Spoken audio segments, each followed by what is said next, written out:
किताबों में से एक बन गई अमेरिका और विदेशों में, और इसे गुलामी की धारणा को मौलिक रूप से बदलने का श्रेय दिया जाता है। कई मतदाताओं ने उन्मूलन आंदोलन पर इसके प्रभाव को देखा। इसके मानवीय फोकस और सहानुभूति की पुकार ने पाठकों के मन को छू लिया।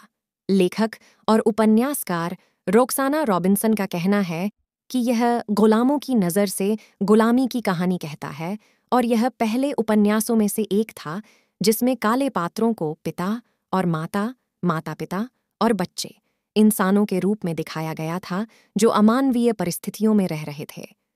उपन्यास अपनी खामियों के बिना नहीं है। अनुवादक कैरोलीन अलेक्जेंडर इसे शर्मनाक रूप से भावुक कहते हैं, और शायद अच्छी तरह से पुराना नहीं हुआ है।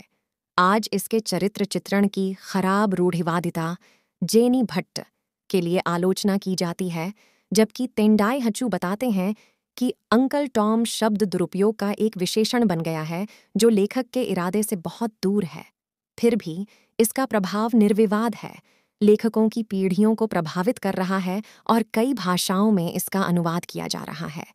उपन्यासकार, कवि और आलोचक एलिजाबेथ रोजनर का कहना है कि इसने प्रभावी ढंग से पूरे देश को न केवल उसके निंदनीय कानूनों और प्रथाओं पर सवाल उठाने में मदद की, बल्कि हिंसक नस्लवादी अमानवीयकरण की प्रणाली को हमेशा के लिए बदलने में भी मदद की। मेरे लिए यही साहित्य को सर्वोत्तम रूप से परिभाषित करता है। और बॉस्टन ग्लोब के उपन्यासकार और आलोचक रेबेका स्टीनेटिस के लिए यह नस्ल और प्रतिनिधित्व के साथ हमारी गणना के लिए एक संपर्क बिंदु बना हुआ है।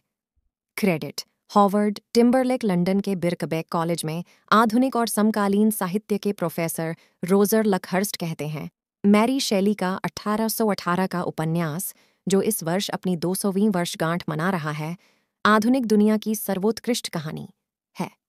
अमेरिकी उपन्यासकार और साहित्यिक आलोचक लेव ग्रॉसमैन के अनुसार यह आधुनिकता की दयनीय रोशनी में जीवन और मृत्यु, ईश्वर और मानव और मशीन के बारे में हमारी समझ का हिंसक पुनर्गठन है।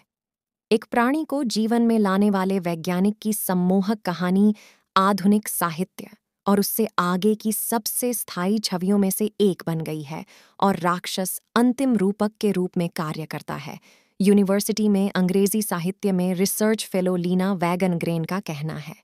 एडिनबर्ग उपन्यास का प्रभाव साहित्य और व्यापक संस्कृति दोनों के संदर्भ में अथाह है। जैसा कि उपन्यासकार और फाइनेंशियल टाइम्स के स्तंभकार नीलांजना एस रॉय बताते हैं, फ्रैंक स्टीन ने वैज्ञानिकों के साथ साथ लेखकों को भी प्रभावित किया, और रचनाओं के आधुनिक भय को बयां करता है जो हमारे नियंत्रण से बाहर हो जाता है। NPR की ओन ऑल थिंग्स कंसीडर्ड की कवयित्री और समीक्षक टेस टेलर के लिए यह पुस्तक न केवल एक टेम्पलेट